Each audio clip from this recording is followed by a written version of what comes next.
Bismillahirrahmanirrahim. Assalamualaikum warahmatullahi wabarakatuh.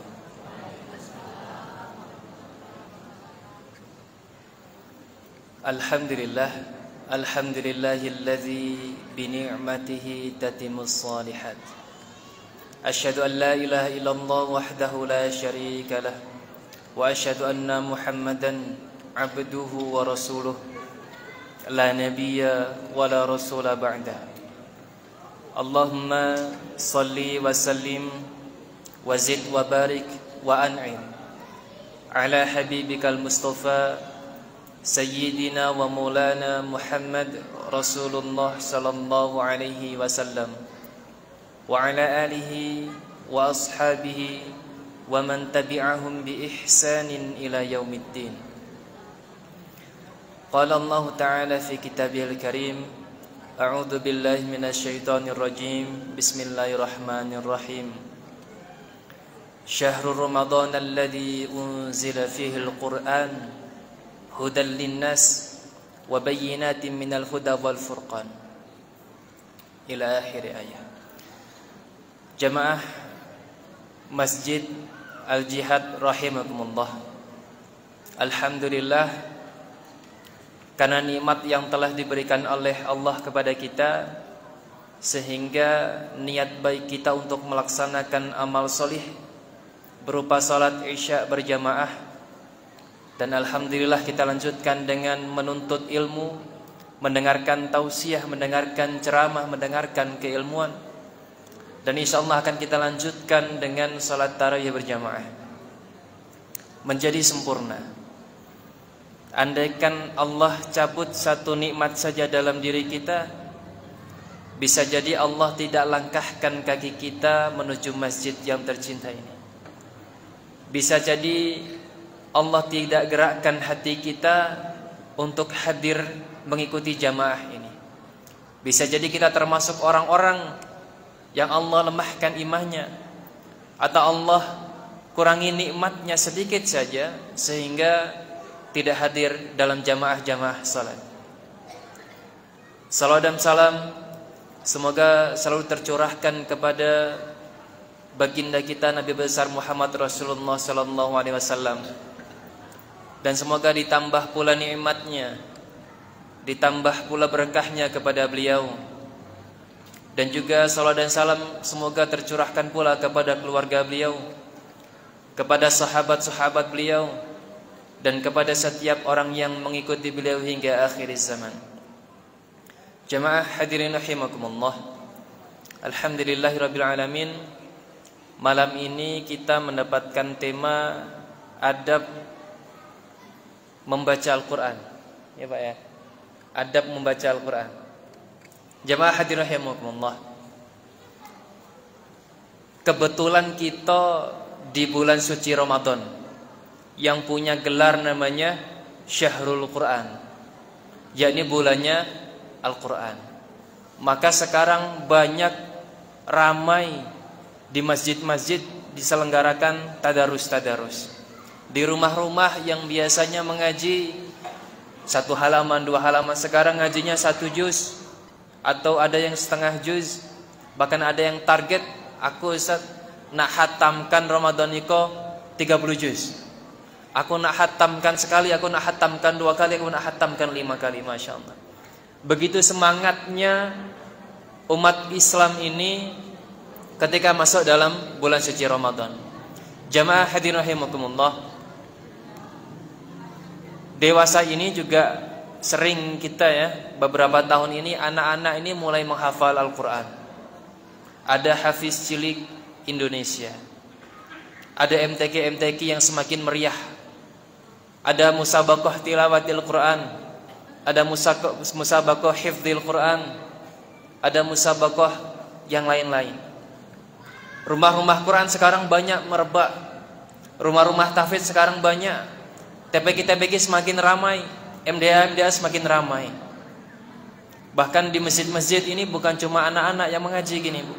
Ibu-ibu, bapak-bapak pun banyak yang mulai membuat kelompok-kelompok halaqah untuk tahsin. Ya. Alhamdulillah kita sekarang sudah punya guru yang bersanad kepada Rasulullah. Beliau adalah Ustadz Fajri, ya.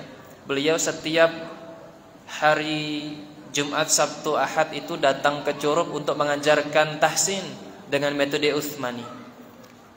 Dengan baik beliau mengajarkan, menularkan ilmunya. Kemudian kita berharap nanti di Curug ini, di Rejang Lebong ini, beliau meninggalkan 1, 2 atau banyak murid yang mempunyai sanad pula sampai kepada Rasulullah sallallahu alaihi wasallam. Bapak Ibu hadirin rahimakumullah, dalam hadis Nabi dikatakan Iqra'ul Qur'an fa innahu ya'ti yaumal qiyamati syafi'an. Bacalah Al-Qur'an, maka sesungguhnya nanti di akhirat bacaan tersebut akan memberikan syafaat. Jamaah hadirin rahimakumullah, syafaat itu ibarat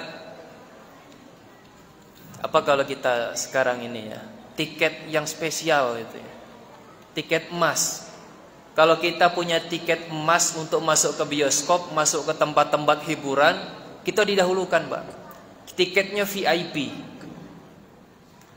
Tapi dengan syafaatnya Quran ini lebih spesial lagi. Kita nak masuk surga kok, pacak membawa 10 orang keluarga kita. Orang tuanya 2, saudara-saudaranya berapa, keluarga-keluarga yang lain berapa. Maka enak kalau kita mendapatkan tiket tersebut. Tentunya dibarengi dengan kemampuan-kemampuan yang baik. Jamaah hadirin rahimakumullah, itu salah satu tujuan kita menghafal Al-Quran, sehingga nanti ketika kelak di surga kita itu bisa mengajak keluarga kita. Di hadis yang lain disebutkan yuqalu li sahibil Quran, dikatakan kepada sahibnya Al-Quran, kepada sahabatnya Al-Quran, kepada para penghafal Al-Quran, kepada orang yang mempelajari Al-Quran, kepada orang yang mengamalkan isi Al-Quran. Isinya adalah Iqra, bacalah Al-Quran. Warqa, dan naiklah ke tempat yang lebih tinggi. Warattil, dan bacalah Al-Quran dengan tartilan. Fa inna manzilataka, maka sesungguhnya tempatmu kelak ketika di surga, inda akhiri ayatin taqra'uha.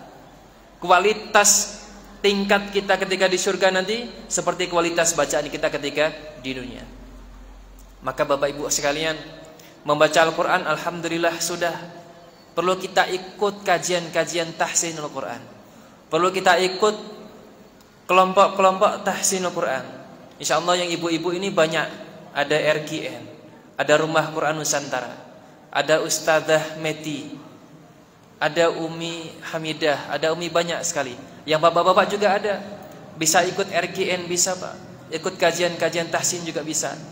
Jadi kita berharap ketika nanti masuk di surga, kita punya kualitas bangunan, kita punya kualitas tempat tinggal kita yang paling tinggi.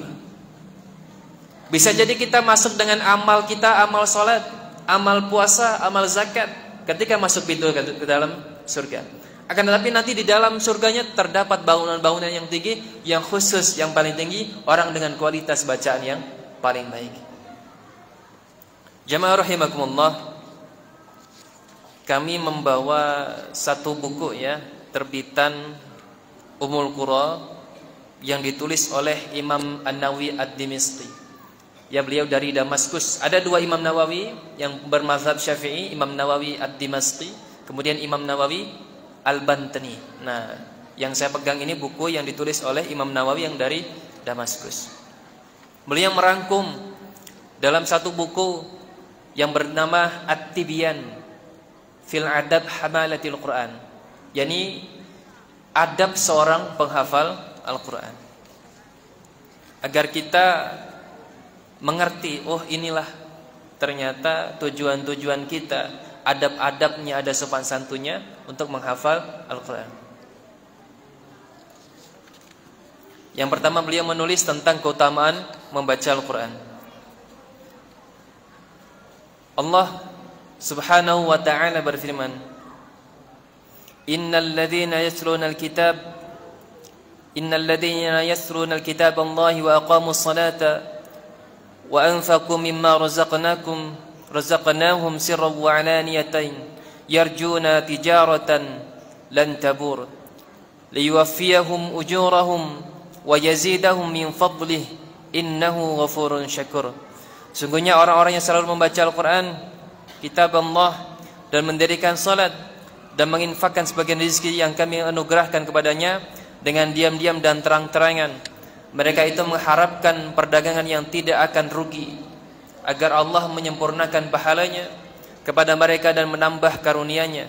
Sungguh Allah Maha Pengampun, Maha Mensyukuri. Jamaah rahimakumullah, kita kalau berdagang ini biasanya mengharapkan keuntungan yang lebih. Pasti kalau kita menjual sesuatu, kalau tidak untung apa kita jualan? Nah, sedangkan orang-orang yang dikhususkan dalam ayat ini, orang-orang yang rajin membaca kitab Allah, Al-Quran, kemudian dia mendirikan salat, kemudian menginfakkan hartanya, baik itu secara diam-diam memotong terang-terangan. Dengan infak itu mereka mengharapkan tijarah, perdagangan dengan Allah, maka Allah menyempurnakan pahalanya, menambah karunia-Nya. Sungguh Allah Maha Pengampun lagi Maha Mensyukuri. Suatu hadis juga disebutkan dalam buku ini, dalam kitab ini, khairukum man ta'allama al-Qur'an wa 'allamah. yakni sebaik-baik kamu adalah orang yang belajar Al-Qur'an dan mengajarkannya. Bapak Ibu hadirin rahimakumullah, di Al-Qur'an di surat Al-Baqarah dikatakan, ya ayyuhalladzina amanu kutiba alaikumus shiyam kama kutiba alal ladzina min qablikum la'allakum tattaqun. Wahai orang-orang beriman, diwajibkan atas kamu berpuasa sebagaimana diwajibkan atas orang-orang sebelum kamu, la'allakum tattaqun, agar kalian bertakwa. Bapak Ibu hadirin rahimakumullah, takwa itu tidak bisa kita bangun sendirian. Takwa itu tidak bisa kita susun dalam diri kita sendirian. Takwa itu harus bersamaan dengan orang-orang di sekitar kita, di sekeliling kita, bahkan utamanya di keluarga kita. Allah memberikan contoh dalam Al-Quran, innallaha astafa Adama wa Nuhan wa ala Ibrahim wa ala Imran 'alal alamin. Allah telah memilih contoh, pedoman, panduan bagi umat manusia. Siapa yang beliau ambil contoh? Adam, Nabi Adam. Beliau orang yang pernah berbuat salah, melanggar perintah Allah, akan tetapi bertaubat nasuhah. Kemudian ketika hidup di bumi, beliau berdakwah dengan baik, sampai anaknya ribuan, sampai turun-turunannya banyak yang agamanya bagus. Yang kedua, Wanuhan, Nabi Nuh berdakwah ratusan tahun. Bahkan satu riwayat Israiliyat disebutkan bahwasanya beliau berdakwah sampai 1000 tahun lebih. Akan tetapi jamaah, yang naik kapal beliau cuma 40 orang. 40 orang dakwah ratusan tahun. Bahkan anak beliau yang naik cuma 3 orang, Sam, Ham, dan Yahfiz. Maka 3 ini yang menjadi keturunan manusia. Samnya orang kulitnya putih, Ham orang kulitnya hitam, dan Yahfiz orang kulitnya coklat. Dakwah ratusan tahun tapi bersabar, Bu. Kita kadang-kadang berdakwah ke anak kita tidak sabar. Weh, payah nian anak kita, Ustaz. Kadang bapak-bapak berdakwah ke istrinya tidak sabar. Kita lihat istri Nabi Nuh, anak Nabi Nuh. Bahkan sampai ketika tenggelam, Nabi Nuh pun berharap kepada Allah. Innahu min ahli, kata Nabi Nuh. Ya Allah, tolonglah anakku, sesungguhnya dia termasuk keluargaku. Kata Allah, innahu laisa min ahlik, innahu amalun ghairu salih. Dia bukan anakmu, dia bukan keluargamu, dia punya amal yang tidak soleh. Tetap dibela oleh orang tuanya, karena berharap keluarganya, anak istrinya bersama-sama bertakwa kepada Allah, bersama-sama masuk ke dalam surga. Yang ketiga, Allah memilih khusus Yang pertama Nabi Adam, yang kedua Nabi Nuh, yang ketiga wa ala Ibrahim, dan keluarga Ibrahim, Bapak-bapak. Kok spesial yang tadi disebut sebagai nabinya saja, yang ketiga ini disebut sebagai nabi dan keluarganya.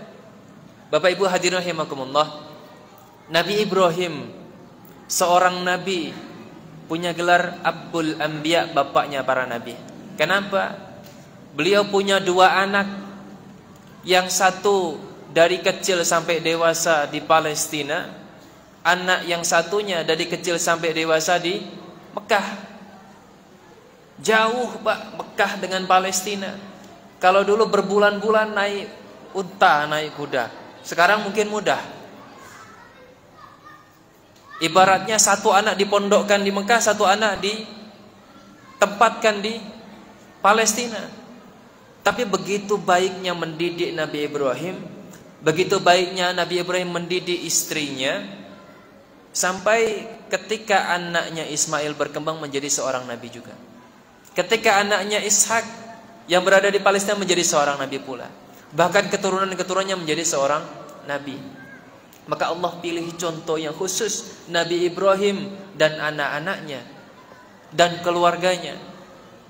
Ustaz, tiga tadi kon nabi galo, Nabi Adam, Nabi Nuh, Nabi Ibrahim. Kita manusia biasa. Nah, yang keren, Bu. Yang keempat, tadi pertama, innallaha astafa Adam wa Nuhan wa ala Ibrahim. Yang keempat, wa ala Imran, dan keluarga Imran. Alal alamin, di atas alam semesta.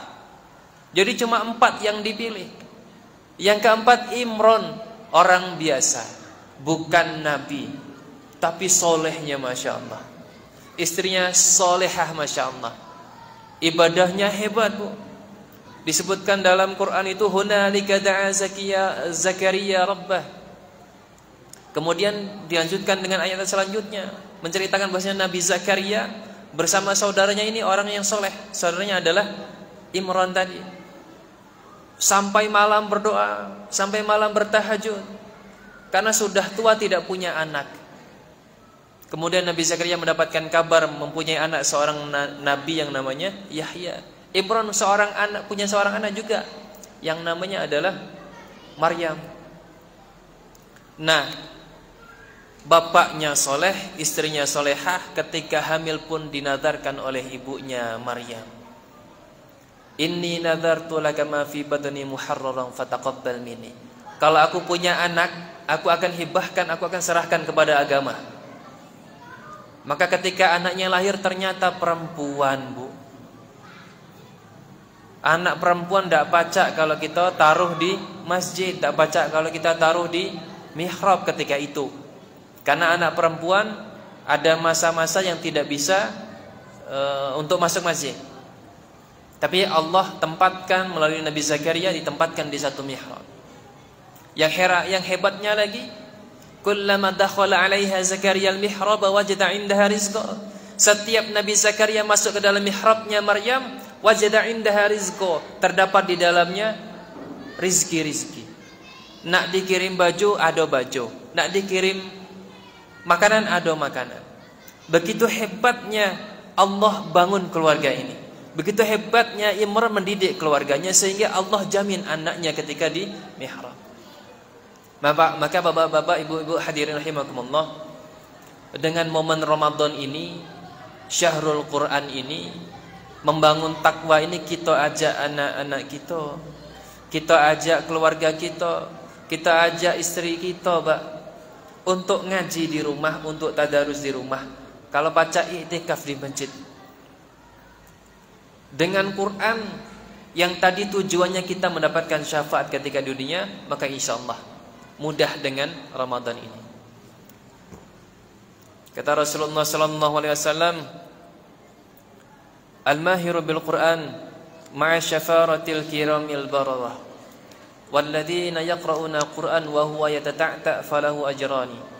Orang yang pandai membaca Al-Quran, maka bersamanya malaikat yang mulia turun dari langit ke dunia untuk mendoakan si penghafal Quran tersebut. untuk mendengarkan si penghafal Al-Quran tersebut, untuk mendengarkan orang yang membaca Al-Quran, yang baca Al-Qurannya pandai.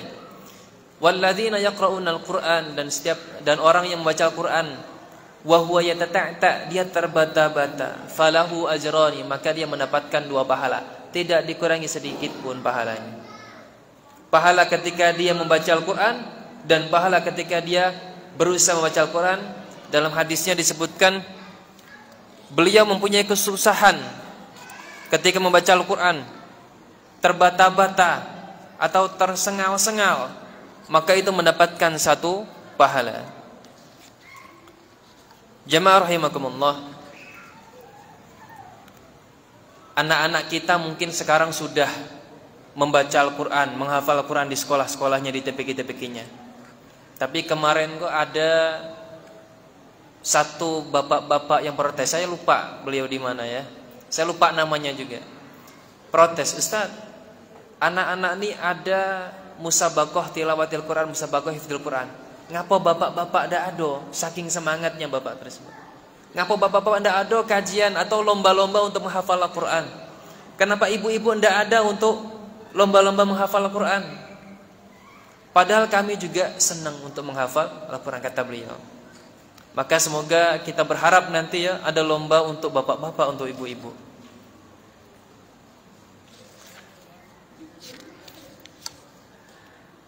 Karena kalau anak-anak kita pandai membaca Al-Quran, Bu, Pak, nyampe rumah harusnya kita sendiri yang mengajarkan Al-Quran, kita sendiri yang menyimak bacaan Al-Quran. Percuma kalau anaknya hafalannya 30 juz, 25 juz, 20 juz, tapi orang tuanya ida. Siapa yang nak menyimak bacaan dia? Karena waktu paling banyak ya di keluarga. Ini terjadi. Kami alhamdulillah ada TPK-TPK yang kami bina. Kemudian ada wali murid, Ustaz, anak saya bacaannya sudah Al-Quran, sudah di juz 16, sudah di juz 12. Akan tetapi Bapak Ibu, bacaan kalau standar kami panjang pendek masih salah, masih di jilid 2. Maaf Bapak, maaf Ibu, anaknya tidak kami turunkan ke jilid 2. Maksud kami adalah anaknya kami perbaiki di jilid 2. Kalau memanglah bacaannya lancar, naik ke jilid 3, naik ke jilid 4, naik jilid 6, langsung Al-Quran. Ada pula orang yang ketika ke TPK kami, Ustaz, anak saya di hafalan di sekolahnya sudah juz 29, sudah juz 28. Juz 30-nya sak mana, Bu? Juz 30-nya entahlah Ustaz. Nah, ini orang tua yang kadang-kadang tidak perhatian dengan anaknya. Perhatian aja suruh sekolah, suruh ngaji, tapi tidak perhatikan di rumah. Padahal pentingnya di situ. Hafalan yang diulang-ulang di rumah yang sama ibu sama bapaknya, insya Allah tidak akan pernah hilang. Pengalaman kami sendiri hafalan dengan bapak di rumah tidak hilang-hilang. Atau ada juga orang tua yang masya Allah, ya kita tahu Musa, anak kecil yang umur 7 tahun atau 6 tahun kemarin yang ketika dihafizil Indonesia itu juara. Kemudian ketika musabaqah hifdzul Quran internasional beliau juara 3. Anak kecil. Di gurunya menghafal Quran, di rumah menghafal Quran dengan ibunya, dengan bapaknya. Masya Allah. Anak kecil umur 6 tahun sudah menghafal Quran. Jadi memang pendidikan yang pertama kewajibannya ada di orang tua. Maka orang tuanya pun harus pandai membaca Al-Quran. Kalau anak kita punya syafaat 10 orang, anak kita lah 8, habis Bu. Anaknya 8, bapaknya 2, anaknya 8, habis. Orang tua kita cak mano? Paman-paman kita, kakek kita cak mano? Maka bapaknya sendiri pun harus mempunyai hafalan-hafalan Al-Quran. Dan insya Allah akan menyelamatkan sekeluarga di surga.